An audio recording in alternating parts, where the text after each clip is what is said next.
Online class में सभी students का फिर से हार्दिक स्वागत व अभिनंदन। आज हम संविधान संशोधन यानी अमेंडमेंट ऑफ द कॉन्स्टिट्यूशन की संविधान संशोधन की शक्ति किसे प्राप्त है, भारतीय संविधान के कौन से भाग में यह प्रावधान रखा गया है, कौन से अनुच्छेद में इसका उल्लेख किया गया है, और संविधान संशोधन की प्रक्रिया और संविधान संशोधन के प्रकार व आलोचना, इन सब पर आज हम चर्चा करेंगे। भारतीय संविधान एक गतिशील दस्तावेज है, डायनेमिक डॉक्यूमेंट है और परिवर्तित विश्व में संविधान में भी परिवर्तन की आवश्यकता होती है। इसीलिए सामाजिक, आर्थिक, राजनीतिक परिवर्तन को ध्यान में रखते हुए प्रत्येक संविधान में संशोधन की व्यवस्था आवश्यक है, जिसके द्वारा परिवर्तित परिस्थितियों के अनुसार स्वयं को अनुकूल बना सके। हमारे यहाँ यानी भारतीय संविधान में जो संविधान संशोधन की शक्ति है वो संसद को दी है, यानी संसद द्वारा ही प्रारंभ किया जा सकता है, ना कि विधानसभाओं द्वारा। भारतीय संविधान के आर्टिकल 368 व भाग 20 में इसका उल्लेख किया गया है। संशोधन की प्रक्रिया व शक्ति दोनों का ही उल्लेख किया गया है, यानी भारतीय संविधान के भाग 20 और कौन सा अनुच्छेद संबंधित है इससे, यानी आर्टिकल 368।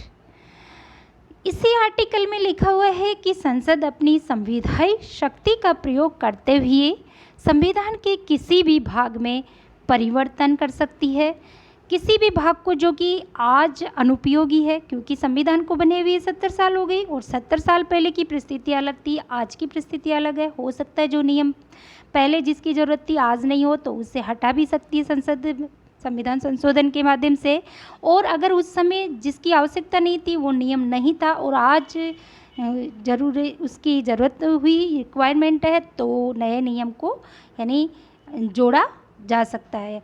तो ये सारी शक्ति संविधान में संसद को दी गई है कि संसद संविधान के किसी भी भाग में परिवर्तन कर सकती है, किसी भी भाग को हटा सकती है और उसमें कुछ और नया ऐड कर सकती है। लेकिन संसद की यह शक्ति असीमित नहीं है, क्योंकि हम बार बार रिपीट हो रहा है कि जो 1973 में जो केशवानंद भारती केस था उसमें जो न्यायालय का जो जजमेंट आया था उसमें ये था कि संसद संविधान के किसी भी भाग में परिवर्तन कर सकती है, अमेंडमेंट कर सकती है, लेकिन जो संविधान का आमूल ढांचा है यानी आधारभूत बेसिक स्ट्रक्चर है, आधारभूत ढांचा है, उसमें वह बदलाव नहीं कर सकती।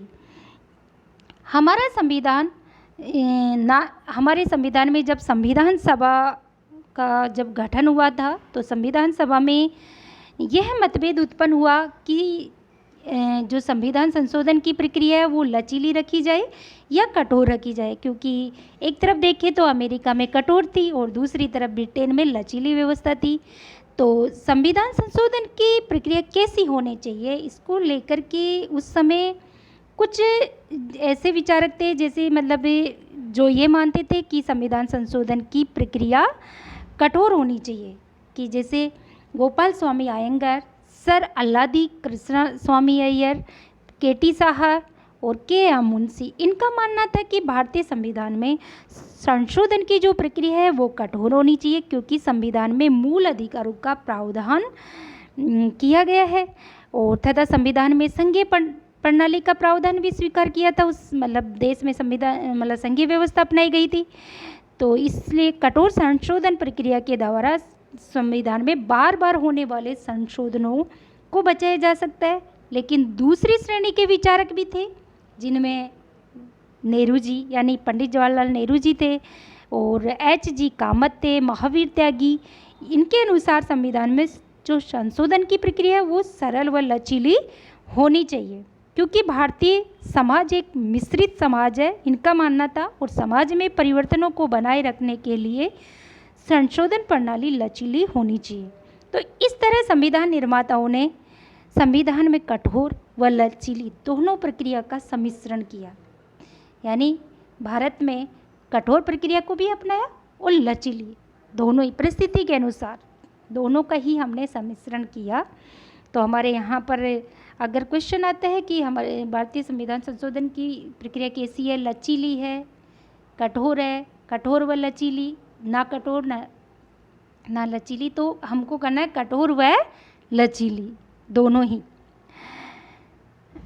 आगे हम जो संविधान संशोधन की प्रक्रिया है उस पर चर्चा करते हैं कि जो संविधान संशोधन से संबंधित जो विधेयक होगा उसे संसद के किसी भी सदन में प्रस्तुत किया जा सकता है, यानी ऐसा ज़रूरी नहीं है जैसे कि धन विधेयक में होता था कि उससे पहले लोकसभा में ही पेश किया जा सकता था। लेकिन जो संविधान संशोधन विधेयक है वो संसद के किसी भी सदन, राज्यसभा या लोकसभा किसी में भी प्रस्तुत किया जा सकता है। संविधान संशोधन जो विधेयक है वो मंत्री के द्वारा भी पेश किया जा सकता है और एक निजी संसद सदस्य यानी जो सिंपल मेंबर है, विधायक सांसद है, उसके द्वारा भी लाया जा सकता है। ऐसा ज़रूरी नहीं है कि मंत्री ही उससे पेश करे। इसके लिए राष्ट्रपति की पूर्व अनुमति लेने की आवश्यकता भी नहीं होती। जैसे धन विधेयक में पहले राष्ट्रपति की अनुमति अनिवार्य है, तभी उसे सदन में रखा जाता है, लेकिन संविधान संशोधन विधेयक के लिए पूर्व अनुमति की आवश्यकता नहीं है। संविधान संशोधन विधेयक पर सदन की संयुक्त बैठक भी नहीं होती है, यानी दोनों सदनों से ही वह पास होना अनिवार्य है। इसमें संयुक्त बैठक का प्रावधान नहीं किया गया, दोनों को ही समान शक्ति प्राप्त है। 24वें संविधान संशोधन अधिनियम 1971 के द्वारा यह व्यवस्था की गई कि राष्ट्रपति संविधान संशोधन विधेयक पर वीटो का प्रयोग नहीं करेगा, न ही इसे पुनर्विचार के लिए वापस करेंगे। यानी जब दोनों सदनों से पारित होने के बाद राष्ट्रपति के पास यह विधेयक भेजा जाएगा तो राष्ट्रपति न तो वीटो का मना कर सकता हस्ताक्षर करने से और न ही इसे पुनर्विचार के लिए भेज सकता है। इसमें राष्ट्रपति यानी दोनों सदनों से पारित होने के बाद राष्ट्रपति का हस्ताक्षर इस पे होंगे, यानी राष्ट्रपति को इस पर अनुमति देनी होगी और राष्ट्रपति की अनुमति के बाद यह अधिनियम बन जाता है। अब हम संविधान संशोधन के जो प्रकार है उस पर अध्ययन करेंगे, जानेंगे कि संविधान संशोधन में 3 प्रकार से होता है। सिंपल मेजॉरिटी द्वारा संशोधन यानी साधारण बहुमत द्वारा संशोधन, विशेष बहुमत द्वारा संशोधन और विशेष बहुमत के साथ साथ आधे राज्यों के अनुमोदन से संविधान संशोधन। सबसे पहले हम सिंपल मेजॉरिटी द्वारा जो संविधान संशोधन होता है उस पर बात कर लेते हैं। सिंपल मेजॉरिटी का मतलब है, साधारण बहुमत से तात्पर्य यह है कि उपस्थित व मतदान करने वाले सदस्यों का बहुमत यानी 50% से अधिक। एक होता है अब्सोल्यूट मेजॉरिटी यानी पूर्ण बहुमत। तो पूर्ण बहुमत में तो ये होता है कि सदन की कुल सदस्य संख्या का बहुमत यानी 50% से अधिक, तो उसकी मतलब हमेशा निश्चित रहती है उसकी संख्या, यानी जैसे लोकसभा तो उसमें 272 अनिवार्य है ना। लेकिन साधारण बहुमत में उपस्थित व मतदान करने वालों सदस्यों का बहुमत होना चाहिए, यानी जैसे उपस्थित 300 सदस्य लोकसभा से और जब मतदान कराए उससे तो 150 सदस्य मतदान करे, तो यानी 150 को 2 से हम डिवाइड करेंगे क्योंकि और उसका आधा 150 का आधा 75 हुआ और आधे से अधिक होना चाहिए, तो इस तरह 76 मत होना अनिवार्य है। इसका उल्लेख अनुच्छेद यह ध्यान रखिएगा, ये बहुत ही इम्पोर्टेंट है कि जो साधारण बहुमत से संशोधन होता है इसको 368 में नहीं शामिल किया गया है। आर्टिकल 368 में इसका उल्लेख नहीं है, ना ही इनका संशोधन आर्टिकल 368 की प्रक्रिया के अनुसार होता है। यानी आर्टिकल 368 में केवल 2 ही प्रक्रिया का उल्लेख है, सेकंड और थर्ड नंबर वाली विशेष बहुमत और विशेष बहुमत के साथ साथ आधे राज्यों के विधानमंडल की समिस्तुति। तो इसलिए जो साधारण बहुमत से जो संशोधन होता है उसके लिए ये कहा जाता है कि जिस प्रकार सामान्य विधि का निर्माण होता है ठीक उसी प्रकार संसद अपनी सामान्य विधायी शक्ति के द्वारा इनका संशोधन कर सकती है और इसीलिए इसे मतलब संविधान संशोधन भी नहीं माना जाता। इस प्रक्रिया से जो संविधान संशोधन किया जाता है उसे। आइए अब हम ये जानते हैं कि जो संविधान के ऐसे कौन से प्रोविजंस है जिनमें साधारण बहुमत से संशोधन किया जाता है। तो नए राज्यों की स्थापना या उनके नाम, क्षेत्र व सीमा में कोई भी बदलाव करना है तो वो साधारण बहुमत से ही पास होगा, यानी उससे संबंधित जो विधेयक होगा वो दोनों सदनों से साधारण बहुमत से पास होगा और फिर राष्ट्रपति के हस्ताक्षर होंगे। इसी तरह विधान परिषदों का, अगर राज्यों में विधान परिषद का निर्माण करना हो या समाप्त करना हो तो वह भी साधारण बहुमत से पास होगा विधेयक। दूसरी अनुसूची में वर्णित वेतन भत्ते, संसद में कोरम, सांसदों के वेतन भत्ते में कोई बदलाव करना हो, संसदीय प्रक्रिया से संबंधित कोई नियम बनाना हो, संसदीय विशेषाधिकार और सुप्रीम कोर्ट के न्यायाधीशों की संख्या व क्षेत्राधिकार में कोई विस्तार करना हो, नागरिकता का अर्जन व परित्याग से संबंधित, संसद व राज्य विधानसभाओं के चुनाव से संबंधित, विधायिकाओं का परिसीमन, केंद्र शासित क्षेत्र 5वीं व 6ठी अनुसूची में जो वर्णित विषय हैं वो भी, उनमें भी जो अगर संशोधन करना हो वो साधारण बहुमत से होगा। दूसरा जो संविधान संशोधन का प्रकार है वो है विशेष बहुमत द्वारा, स्पेशल मेजॉरिटी द्वारा अमेंडमेंट। विशेष बहुमत से तात्पर्य है कि कुल सदस्य संख्या का बहुमत और उपस्थित व मतदान करने वाले सदस्यों का 2/3 बहुमत। तो इसमें कई बार यह स्थिति आ जाती है कि किसको माना जाएगा, कुल सदस्य संख्या का बहुमत या 2/3 बहुमत। तो यदि उपस्थित 2/3 बहुमत, मतलब उपस्थित कितने उस दिन और मतदान करने वाले सदस्य कितने हैं, तो अगर जो 2/3 बहुमत से जो निकल के आ रहा है वो यह ध्यान रखिएगा कि कुल सदस्य संख्या के बहुमत से कम नहीं होना चाहिए। अब हम जैसे लोकसभा में 545 सदस्य हैं और उनका 2/3 बहुमत निकालते हैं तो जैसे 363 सदस्यों की सहमति अनिवार्य है।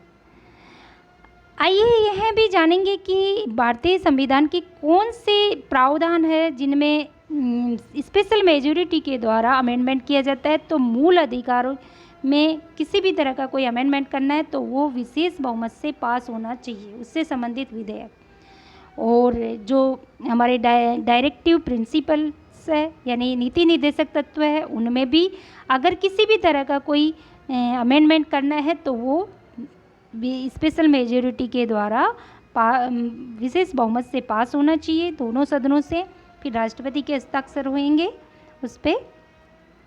अब तीसरा जो प्रकार है संविधान संशोधन का, तीसरा प्रकार है विशेष बहुमत तथा आधे राज्यों के अनुमोदन से संविधान संशोधन।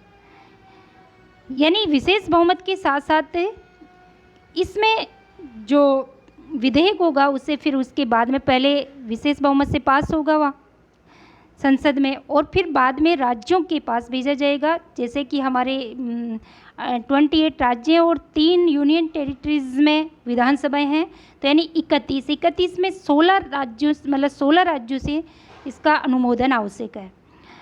तो आधे राज्यों का अनुमोदन आवश्यक है। तो जो संविधान संशोधन की यह प्रक्रिया है वो सबसे कठोर मानी जाती है, जिसमें संसद के विशेष बहुमत के अलावा आधे राज्यों की विधानसभाओं के बहुमत की आवश्यकता होती है। राज्य विधानसभाओं द्वारा साधारण बहुमत से यह प्रस्ताव पारित होता है।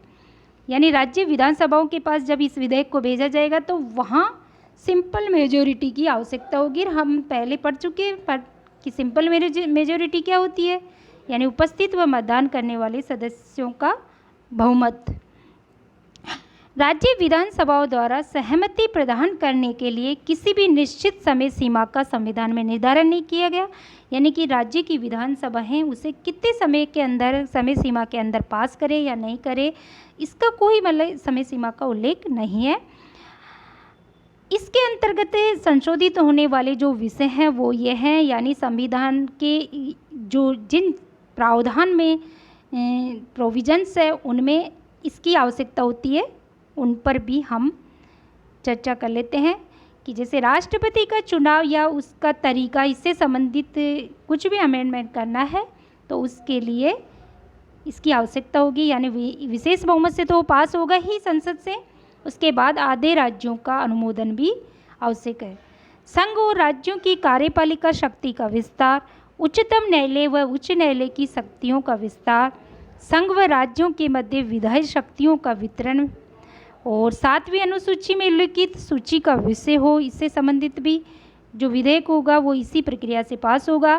संसद में राज्यों का प्रतिनिधित्व और संसद की खुद संविधान संशोधन की शक्ति व प्रक्रिया, यानी आर्टिकल 368 भी इसी में आएगा।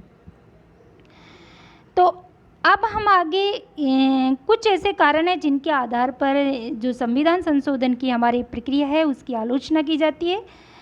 तो देखते हैं कि ऐसे कौन से आलोचना के बिंदु है कि किसी भी विशेष निकाय की कमी है, यानी कोई विशेष इसके लिए कोई विशेष संस्था नहीं है, और संविधान संशोधन की जो शक्ति है केवल संसद में निहित है, यानी संसद ही प्रारंभ कर सकती है। राज्यों में भी यह व्यवस्था की गई, आधे राज्यों को ही अनुमोदन की आवश्यकता है, जो आसानी से ऐसा हो जाता है। जैसा कि अमेरिका में 3/4 राज्यों का समर्थन आवश्यक है, तो वो बहुत ही कठोर प्रक्रिया थी, लेकिन हमारे यहाँ इतनी कठोर प्रक्रिया नहीं है। साधारण विधेयक पारित होने के समान है, क्योंकि जो संविधान के ज़्यादातर जो प्रोविजंस मतलब प्रावधान है उनमें ज़्यादातर अमेंडमेंट का तरीका या तो साधारण बहुमत से है या विशेष बहुमत से है। तो ये एक कोई कठोर प्रक्रिया नहीं है, साधारण विधेयक की तरह इजीली पास हो जाता है। और संविधान में उस समय सीमा का भी स्पष्ट उल्लेख नहीं किया गया कि किस जो राज्य विधानमंडल है वो कितनी समय सीमा के अंदर यानी अपना समर्थन देंगे या विरोध करेंगे, ये संसद को बताने का कोई मतलब उसके लिए सीमा नहीं रखी गई है। स्टूडेंट्स, मैं यह मानकर चलती हूँ कि आपको समझ में आ रहा होगा, और अगर कोई डाउट्स भी हो तो आप ज़रूर मुझसे शेयर करें और उन्हें क्लियर करें। Thank you so much.